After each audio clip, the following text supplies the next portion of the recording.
Ang muling pagbuo ni Bunso Migs Malino ng kanyang sarili, buong detalye alamin.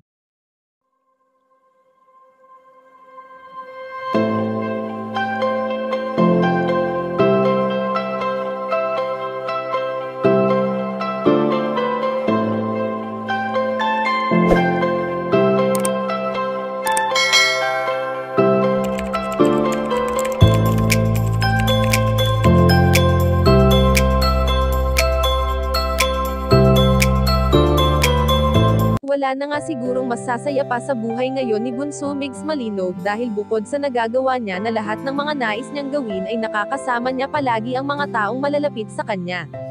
Simula noon at magpasa hanggang ngayon nga ay never siyang iniwan ng kanyang buong pamilya na siyang nakatulong upang kahit papaano ay malibang siya at hindi nito lubos na alalahanin ang mga bagay na noon ay nakasanayan niya ng gawin kasama ang kanyang minamahal na si Cutie Mahal.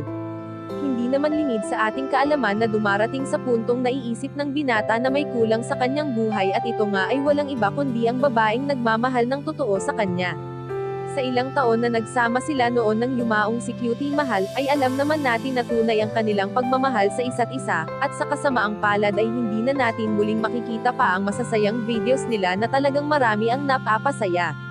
Samantala ayon sa aming impormasyon na nakalap na handa na muling buuin ni Bunso Migs Malino ang kanyang sarili, dahil na rin sa biglaang pagkasira nito noong iniwan siya ng kanyang prinsesa. Kung ano ang ipinapakita sa atin ngayon ng binata ay totoo at hindi ito nagpapakitang tao lamang, dahil masaya na siya sa kung anong mayroon siya kasama ang buong pamilya Malino na siyang bumubuo sa puso ni Bunso Migs Malino. Kayo mga kachika, anong masasabi niyo dito? Please leave the comment and don't forget to subscribe.